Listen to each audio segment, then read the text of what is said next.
filho da Malu Mader chamou atenção nas redes sociais por uma declaração um tanto quanto infeliz sobre o falecimento da brasileira Juliana Marins. Não tenho pena, disse ele. João Mader, filho da atriz Malu Mader e do músico Tony Bellotto, gerou revolta nas redes sociais ao comentar a morte da brasileira Juliana Marins, que faleceu durante uma trilha na Indonésia. No Instagram, João postou um texto em que diz não sentir pena da jovem e criticou a decisão de realizar a atividade que resultou no acidente fatal. Após a repercussão negativa, o filho da atriz desativou os comentários de seus posts, mas continuou compartilhando conteúdos que criticam a Juliana. Ele disse, isso sim é se colocar em risco, vamos combinar, né? Curioso que essas pessoas não são punidas, feito outras que não se colocam em risco em momento nenhum. Fico pensando nessas pessoas, não têm família, mãe e pai, para fazer uma merda dessas, buscam tanto a morte trágica que uma hora a morte vem. Eu não tenho pena nenhuma. Completamente desnecessário, né, ô Mônica? E até parece que você busca também, né, busca a morte. Gente, a gente acabou de falar de um cara que estava dirigindo e o pneu do carro estourou. Sim. Assim como a gente vê pessoas que às vezes caem de alturas absurdas, sei lá, 4 andares, torceu só o pé. Aí a pessoa cai no banheiro de casa, um tombo ridículo, morre, sabe? Então, assim, eu acho que infelizmente, quando é a hora da pessoa, é o chamado de Deus. É o chamado de Deus. E isso acontece em vários momentos. E é algo, né, Cairo, que é um assunto tão profundo que a gente não tem como dizer tá certo, tá errado, procurou, não procurou, porque então todos que fazem esportes radicais deveriam ter morrido? Ou deveriam morrer, né? Quem corre, escalada. Não, vários. Aí a gente pode ir para escalada, para corrida de carro. Então, corrida de Fórmula 1, todos os pilotos deveriam morrer, porque é um esporte, né, de alta velocidade que põe em risco.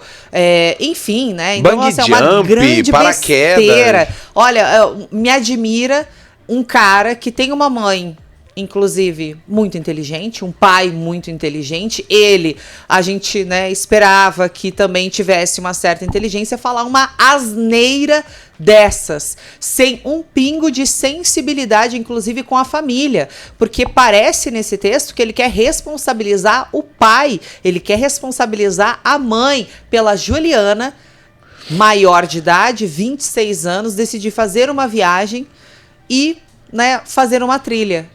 E isso não é culpa da Juliana, o que aconteceu com ela não é culpa do pai, não é culpa da mãe, foi um acidente. Para isso se diz um acidente, ela não foi cometer um suicídio. Então, acho que é muito irresponsável da parte dele trazer esse assunto da forma que trouxe, comentar da forma que comentou, sendo que, me desculpa, mas a tua opinião não vale absolutamente nada, não muda nada a vida do pai e da mãe, e é uma asneira sem fim. Pelo contrário, né, o cara que ainda poderia trazer um pouco de conforto para a família, fazer algo bonito, vai lá e ainda quer julgar, ainda, né, coloca um peso, uma culpa em cima da família. É feio isso, muito feio. Então, eu concordo 100% contigo e ainda digo mais, só uma coisa que talvez algumas pessoas não saibam, tá?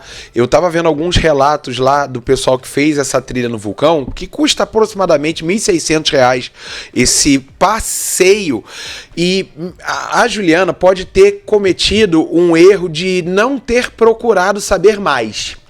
Por que eu tô falando isso? Porque, pelo que eu entendi nos relatos dos brasileiros que já foram também nesse passeio de vulcão, nessa trilha, isso é vendido, né, em banquinhas lá na Indonésia, e as pessoas não colocam ou não especificam o risco da trilha. Me parece algo turístico, tipo, você chega no Rio de Janeiro, um monte de gente te aborda para, quer ir lá dar um passeio no Cristo? Ou você chega em Búzios, a minha cidade, muita gente vai te falar, você quer dar um passeio de bugre? Quer andar de escuna, né? O que é normal em várias cidades turísticas. Óbvio que, por ser um passeio no vulcão, você já imagina que seja algo mais perigoso. Porém, os riscos reais não são especificados. Então, muita gente incorre no erro de tipo, pô, é um passeio, vou lá conhecer o vulcão, vai lá, compra, e quando vê, o negócio é muito mais difícil e perigoso do que eles explicam. Então, assim, não é só o fato de colocar a sua vida em risco. Muitas das pessoas não sabem o risco que é esse passeio, porque não é informado. E aí, por que eu estou falando isso, tá? A Deusete está falando, Cairo, isso não me surpreende, sabe? Porque a mãe dele há muito tempo disse que não acreditava em Deus, isso é um absurdo. A Liviane já está falando o contrário. O que uma pessoa vai fazer no vulcão se arriscando sem necessidade? É isso que eu estou explicando, tá, Lise? Muita gente nem sabe, né, que é uma coisa tão perigosa, porque as próprias pessoas vendem o passeio como se fosse algo muito tranquilo. Tanto é que não se preocupam com equipamento e nada. Você vai num país um pouquinho mais desenvolvido, e eu não estou criticando a Indonésia, porque o Brasil também é super ainda... Né? Menos desenvolvido. Um país terceiro mundo, vamos falar a verdade. Aqui, a Indonésia é menos desenvolvida menos que ainda, o Brasil. Mas você chega, eu nunca fui, tá? Mas você chega, por exemplo, num país mais desenvolvido, você vai esquiar em Aspen pra você ver. O cara te bota um capacete, uma joelheira, um não sei o que, não sei o que. Pô, dificilmente alguém morre, mas ainda assim acontecem acidentes, né? Só que, enfim, é um risco que se corre, mas também não dá para culpar todo mundo que faz o passeio, como se as pessoas quisessem morrer por fazer o passeio.